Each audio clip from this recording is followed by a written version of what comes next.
Hello, and welcome to Roly Poly Weight Loss. I'm your host, Roly Poly, and welcome to day 20. So, today we're going to continue with simple exercises that you can do at home. And we're going to start with our dumbbells. So I've got my 2-pounders here, you can see, 2. So as we said last time, the number of reps and sets are up to you. But we also need to take into account the weight of your weights now. So different muscle groups are stronger or weaker, even in the same person. And so what might be just right for some exercises might be way too heavy for others. And as I said, right now I'm using my 2s because I'm demonstrating everything. But for some exercises, when I'm working out, I would use potentially a heavier one. But Self has a great article on how to pick the right weight for your exercise. And as I noted last time, this can change with different exercises. So their personal trainer advised, you know the weight is heavy enough if you struggle to complete the last few reps and would have liked to end a few reps before you planned to, says Lefkowitz. So if you planned on doing 12 reps, you should want to give it a rest around the 8th rep, says Lefkowitz. You should be able to keep the correct form right up until your last rep, but not much longer. If you can't keep your form or can't actually complete the set, then the weight is too heavy, they advise. And like last time, they warn against going too light. A weight is too light if you easily cruise through all of your reps and could even do extra, says Lefkowitz. Though you may feel things working and even feel a burn, that doesn't mean the weight is challenging. You should start to feel the work from the very first rep, she adds. If you feel like you'll have no problem getting to the end, it's too light. And of course, they are all about form. If you're just starting out, it's a good idea not to increase your weight too fast, so you can make sure you're nailing the correct form, says Lefkowitz. If you're feeling ready to take it to the next level, go ahead and challenge yourself with heavier weights. Feeling sore and tired? There's also nothing wrong with scaling back the weight every once in a while. So, Self reiterates that you'll likely need different weights for different muscle groups, but they also point out that you might need different kinds of weight. Now, this might be a little too advanced for we beginners, but as you progress, you might think of investing in kettlebells, medicine balls, barbells, the long thin ones, all of that. You'll certainly find plenty of exercises that you think of trying, only to see that they need something different than you have. You can always try to adapt to the weights you have, but be careful, okay? Self advises, ultimately, it all comes down to listening to your body, and some trial and error too. So, now that we know how to pick the weights for each exercise, let's try a few exercises. One thing to note is that though they often say to be standing, in fact, a lot of these exercises can be done sitting, as long as you maintain good form in your torso and you aren't slouching down.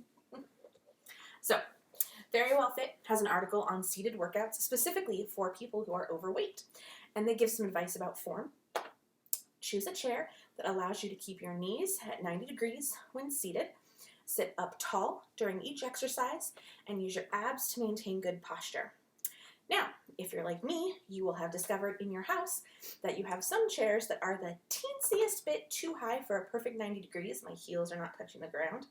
But the rest of your chairs are a teensy bit too low and your knees coming up above your flat surface.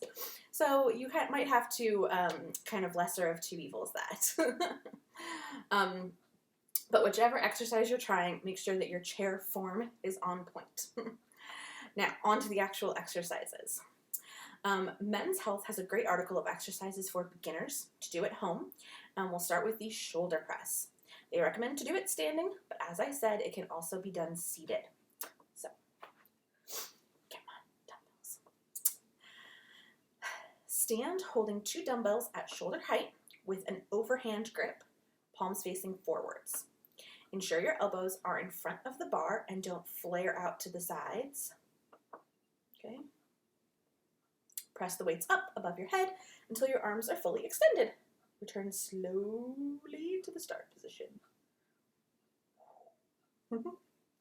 Okay, so that is that.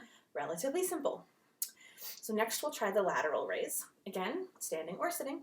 Men's Health advises, slowly lift the dumbbells out to the side until they reach shoulder height, no higher, and resist the urge to cheat by swinging the weight. Okay? Pause, then lower back to your sides, slowly. You'll build more muscles fighting gravity than letting it do the work for you. So, you want to lift, hold, and come back down. Okay? You don't want to swing up and swing down.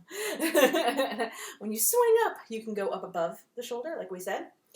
And if you just let gravity do it for you, we talked about this last time with letting your legs swing in momentum instead of actually working the lift. Same here. You can go fast and let gravity and momentum do the work, but don't. Okay? Flat, hold, slowly down. And you'll feel it. Now, the bicep curl is the one I think everyone pictures, and it's certainly the one that I tend to mime when I talk about working out. I'm sure you've seen me do that. This is the stereotypical workout move, but that's not necessarily a bad thing. Men's Health notes that the bicep curl is perfect for developing those smaller arm muscles, but this is one where form is super important. So, keeping your upper arms stationary, curl the weights until the dumbbells are at shoulder level. Focus on keeping your elbows still, and only your lower arm should move. Squeeze your bicep at the top of the contraction, then lower slowly and repeat. So, stationary arms, stationary elbows, curl up, and down. And you want to try to squeeze that bicep when you're up here at the top, and down. Okay, so again, this is one where people always are like moving their whole arm and things. When I do my little mime, I'm moving a lot more than I should be. My elbow is swinging out. So again, form, super important on this one. You want to keep sure that most of your arm is not moving. It's just that lower arm. So, in Shape's article on easy exercises for novices, they have one that seems like a combo of the bicep curl and the overhead or shoulder press. And basically you combine the two to make a curl to press. So hold a dumbbell in each hand and sit on a stability ball or chair with knees bent and feet on the ground. Extend arms at sides, palms facing forward. Curl weights toward shoulders. Then rotate palms away from you as you press dumbbells straight overhead. Reverse the motion to return to starting position. So, for the first part of it, you want to follow that good curl form. You want your upper arm not to move. Come up, and then you're going to spin around to be facing palms outward, and do that press. Okay? So, you'll want to follow the form that you learned for both the curls and the presses. Okay. So, one last arm exercise, which doesn't need the dumbbells. So put those aside. So, for bench dips, you can use something low, like a step, or something high, like a bench or chair. If you've got one sturdy enough, you could even use a coffee table or something like that. You just need to be able to place your hands shoulder width apart and have it support your body weight without collapsing or scooching or anything like that. So, Men's Health explains how to do it. Extend your legs out in front of you. You want to hold on to the chair. Extend your legs out in front of you. Slowly lower your body by flexing at the elbows until your arm at forearm create a 90-degree angle. Using your triceps, lift yourself back to the starting position. I clearly cannot do this one. A little stronger than me. If I had a low step down here, I could probably handle that. But the chair's a little too high. My arms are a little too weak to support my body. Because keep in mind that the difference in height will make it easier or harder to do. So try out a few options, if possible, to find the one that gives you the right amount of burn, or that you're actually physically capable of doing. So,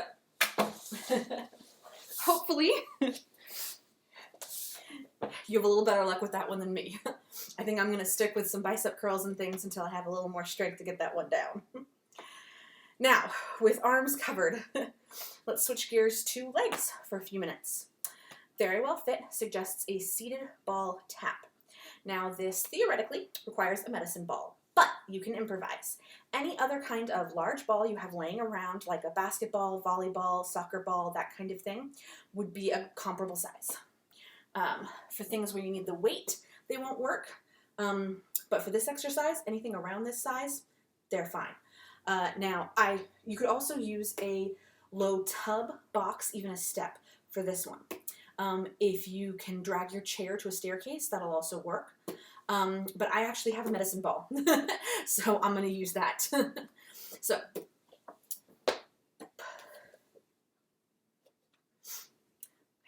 place a medicine ball in front of you and sit tall with the abs engaged. Lift the right foot and tap the toes on top of the medicine ball. Take it back down and tap with the left foot. Continue tapping the ball, alternating feet, as fast as you can. Now again, don't let the fast as you can translate to sacrificing form for momentum. And as you can see, the ball keeps moving for me. You might want to have something that you can put to keep your ball strategically placed, like maybe your dumbbells. Okay, so let's see. Oh yeah, not moving at all. So there you go. So yeah, again, fast, but don't sacrifice form. Okay, so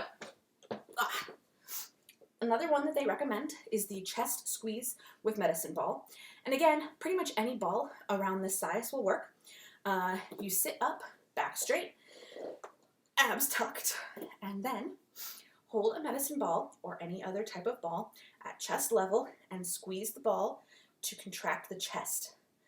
While continuing to squeeze the ball, slowly push the ball out in front of you at chest level until elbows are almost straight. Continuing the pressure with your hands, bend the elbows and pull the ball back to chest.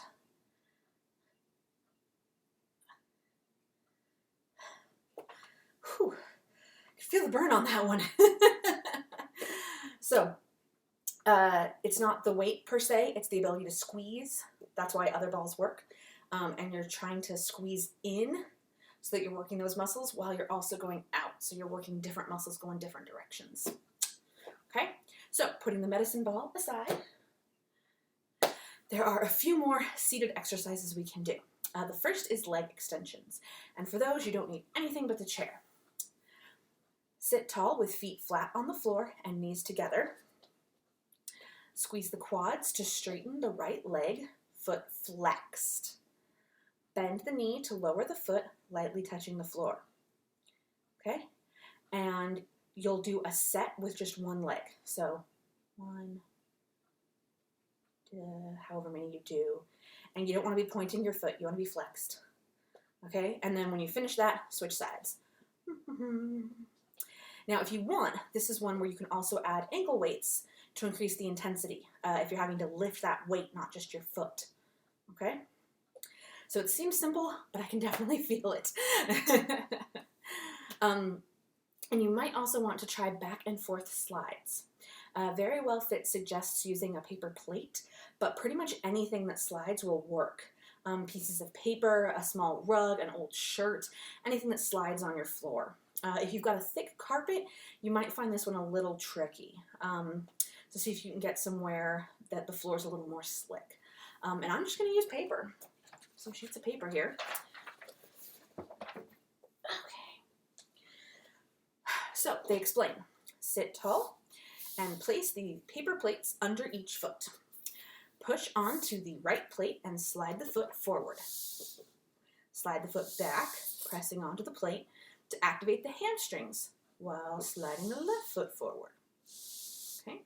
Now, if your chair is a teeny bit too tall, you can scoot forward a bit so that your legs are off of it more, and you have a better ability to put your foot all the way down. So again, slide forward, slide back, forward, and back. And you don't want to let your momentum just go swoosh, swoosh, swoosh, swoosh. You want to take your time. You can also do a variation going to the sides. Again, you have to scoot forward. Even on your regular chair, you'll probably have to scoot forward so you have more hip range. And you're just going to go out and back. This is kind of like a seated lunge. We talked about lunges last time, and that's kind of you're working a similar muscle area. So, that said, there we go. Finally, we're going to leave our arms and legs and go for the core. This one needs our trusty dumbbells back, but only the one.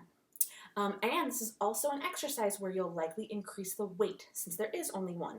So I'm going to use my 3 for this. Okay? Now, Very Well Fit instructs. Sit with good posture, holding a medium dumbbell in front of your chest. Keeping the abs contracted, rotate the torso to the right while keeping the hips and legs facing forward. Contract abs to bring the weight back to center, and then rotate to the left.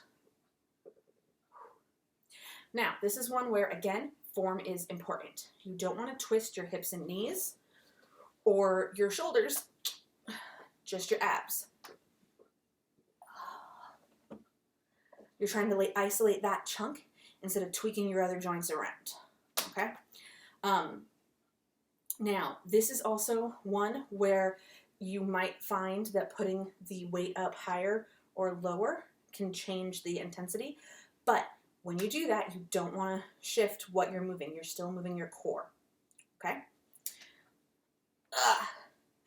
So, that is our second day of beginner exercises done. We've got one more coming up to finish covering our bases. One more day. And this has been Roly Poly Weight Loss. As always, I am your host, Roly Poly. Please continue to share your simple body weight exercises or small equipment exercises with the hashtag strength training. There are literally thousands of exercises, so everyone, I'm sure, has something great to contribute. And please join me next time.